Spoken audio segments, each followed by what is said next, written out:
20 ગામોમાં લગાવાયેલા હાઈમસ ટાવરોમાં પોલમ પોલ થયાનો સનસનીખેજ આરોપ ખુદ જિલ્લા પંચાયતના રાજવીરસિંહ ઝાલાએ લગાવતા ખલબલાટ મચ્યો છે।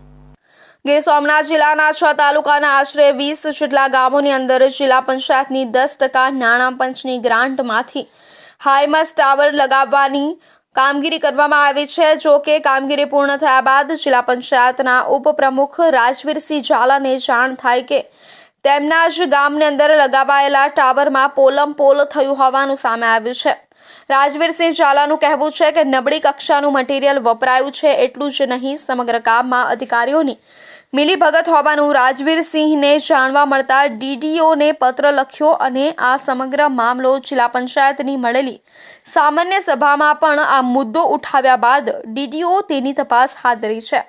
બીજી તરફ સુત્રાપાડાના નવા ગામના સરપંચ દ્વારા પન્હાઈ મસ્ટ ટાવરના કામમાં લોટ પાણીને લાકડા જેવી સ્થિતિ હોવાનો આરોપ લગાવ્યો છે।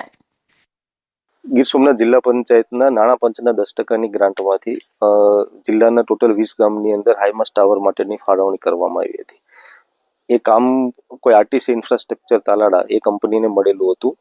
કામ એ લોકોએ કર્યા પછી કારણ કે એક ટાવર એમાંથી મારા ગામની અંદર પણ નાખેલો હતો, એટલે એની ગુણવત્તાઓ નબળી હતી। એલઈડી જે લાઇટ નાખેલી હતી એ નબળી કક્ષાની હતી અને કોઈ ચાલુ કંપનીની લાઇટો નાખેલી હતી, જે ટેન્ડરની અંદર મેન્શન જે કંપનીઓ તેના સિવાયની કોઈ કંપનીઓની હતી।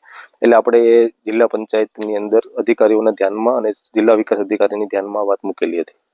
હાઈમસ ટાવરમાં પોલમ પોલ થયાના ખુદ ઉપપ્રમુખે આરોપ લગાવ્યા બાદ અમે હકીકત જાણવા જિલ્લા પંચાયતની બાંધકામ શાખાના ઇન્ચાર્જ કાર્યપાલક જયંત સીતાપુરાની મુલાકાત કરી હતી। મેં આજ રોજ જ ચાર્જ સંભાળેલ છે, તો તપાસ કરી અને જે ગુણવત્તા બાબતની એકવાર ચેક થઈ જાય, હાલ તપાસ કરી લઈએ। તપાસના અંતે જે કંઈ છે આપને જણાવીશું। મેં જે આજ રોજ જ ચાર્જ લીધો છે, એટલે એવું કોઈ નોલેજ નથી મારા પાસે, પણ તપાસ કરી અને જણાવીશું આપને। ઇન્ચાર્જ કાર્યપાલક ઇજનેરનું કહેવું છે કે તેમને આજથી જ ઇન્ચાર્જ કાર્યપાલકનો ચાર્જ સંભાળ્યો છે, જેથી તેની આ સમગ્ર મામલે પૂરતી જાણકારી નથી। તેમણે એવું પણ કહ્યું કે આ સમગ્ર મામલાની તપાસ કરવામાં આવશે અને તપાસ બાદ સત્ય હકીકતથી મીડિયાને અવગત કરાવશે। તો બીજી બાજુ ગીર સોમનાથ જિલ્લાના કોડિયાર ખાતે જૂની પોલીસ લાઇનમાં આવેલી પૌરાણિક ગાયકવાડી ગણપતિ મંદિરે દર્શનાર્થે જવા રસ્તો ખુલ્લો રાખવા સનાતન હિન્દુ સમાજ દ્વારા કોડીનાર પીઆઈને આવેદનપત્ર આપી રજૂઆત કરી। સામે કોડીનાર પીઆઈએ કહ્યું કે જે કંઈ મેટર છે તે હું જોઈ લઉં છું અને ગણપતિ બાપ્પાનું મંદિર પોલીસ કમ્પાઉન્ડમાં આવે તેવી વ્યવસ્થા કરાવું છું। ગીર સોમનાથ જિલ્લાના કોડીનાર શહેરની વચ્ચે કોડીનાર પોલીસ સ્ટેશન આવેલું હતું। આ ઇમારત જર્જરિત થઈ જતા શુગર ફેક્ટરીની હાલ ભાડાની બિલ્ડિંગમાં પોલીસ સ્ટેશન ફેરવવામાં આવ્યું છે અને ત્યાં જ કાર્યરત છે। જૂના પોલીસ સ્ટેશન નજીક જૂની પોલીસ લાઇન પણ આવેલી છે। ત્યાં કેદારનાથ મહાદેવનું મંદિર પણ આવેલું છે। બંને બાજુ પોલીસ ક્વાર્ટર અને વચ્ચેના ભાગે રસ્તો આમ જૂની ગોઠવણ હતી। આ રસ્તા પરથી પસાર થઈ ગાયકવાડી ગણપતિજીના મંદિરે જઈ શકાતું હતું। હાલ આ જૂની પોલીસ લાઇન સાફ કરી મેદાન બનાવી ત્યાં નવું પોલીસ મથક આકાર પામી રહ્યું છે। ત્યારે તેના પાયાની ડિઝાઇન જોતા અને પાયો તૈયાર થઈ જતા પૌરાણિક ગાયકવાડી ગણપતિજીના મંદિરે જવાની કોઈ જગ્યા બચતી નથી। મંદિર આગળ દિવાલ આવી જાય છે। આ સંદર્ભે કોડીનાર સનાતન હિન્દુ સમાજના કાર્યકર્તાઓ એકઠા થઈ મંદિર નવા પોલીસ મથકના કમ્પાઉન્ડમાં જ આવી જાય અને સૌ ભક્તો નિસંકોચપણે ગણપતિજીના દર્શને જઈ શકે તેવી વ્યવસ્થા ગોઠવવા માંગ કરી રહ્યા છે। આ અંગે સનાતન હિન્દુ સમાજે એકઠા થઈ કોડીનાર પીઆઈને આવેદનપત્ર પાઠવ્યું હતું, જેના પ્રત્યુત્તરમાં કોડીનાર પીઆઈએ હકારાત્મક ઉત્તર પાઠવી યોગ્ય કરવા જણાવ્યું હતું। કારણમાં એવું છે કે જે ગણપતિ બાપા જે પૌરાણિક મંદિર છે તે પેલું ગાયકવાડ સ્ટેટમાં આવતું હતું પહેલેથી જ, અને ગાયકવાડ સ્ટેટની જગ્યા છે જે પોલીસ સ્ટેશને ફાળવેલી છે।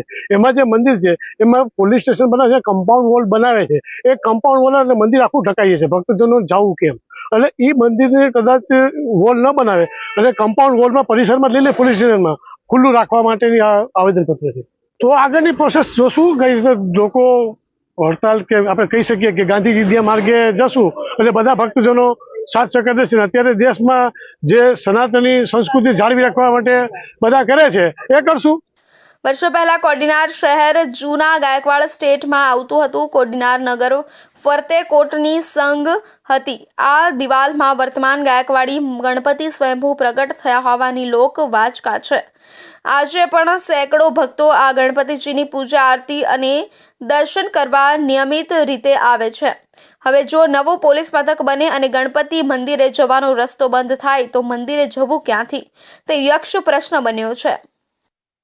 આ નવું પોલીસ સ્ટેશનના જે કમ્પાઉન્ડ વોલ બનવાથી આ જ જગ્યા આખી અંદર રોકાઈ જાય અને ગણપતિ મંદિરનું જ અસ્તિત્વ વયું જાય એવી કાર્યવાહી થઈ રહી છે. તો અમારી માત્ર એક જ માંગણી છે કે કમ્પાઉન્ડ વોલ જે ગણપતિ મંદિરના વચ્ચેના ભાગે જે બનાવવામાં આવે છે એ જગ્યા ખુલ્લી રાખી અને પોલીસ સ્ટેશનના પરિસરમાં એ જગ્યા ખુલ્લું રહે અને આખું મેદાન અંદર જો સાથે જળવાઈ રહે તો એમાં અમને કોઈને વાંધો નથી. અમારે તો ભક્તગણને માત્ર દર્શનથી મતલબ છે અને આ મંદિરનું અસ્તિત્વ જળવાઈ રહે એના માટે મહેનત કરવાની અમારી જરૂરિયાત છે. આ જો માંગ ન સંતોષાય તો અમારે ગાંધી ચિંધ્યા રાહે આના સામે અહિંસક આંદોલન કરવાની જરૂરિયાત પડશે. ભૂતકાળમાં તંત્ર સાથે કોડીનાર શહેરના નગરજનો અને અગ્રણીઓએ ચર્ચા કરી હતી. તંત્ર મૌખિક સહમત પણ થયું હતું, પરંતુ હવે જ્યારે નવું પોલીસ મથક બનવા જઈ રહ્યું છે તેમાં ક્યાંય મંદિરે જવાના રસ્તાની જોગવાઈ નથી. આ બાબતે કોડીનાર સનાતન હિન્દુ સમાજના લોકોએ કોડીનાર પોલીસને આવેદન આપ્યું હતું.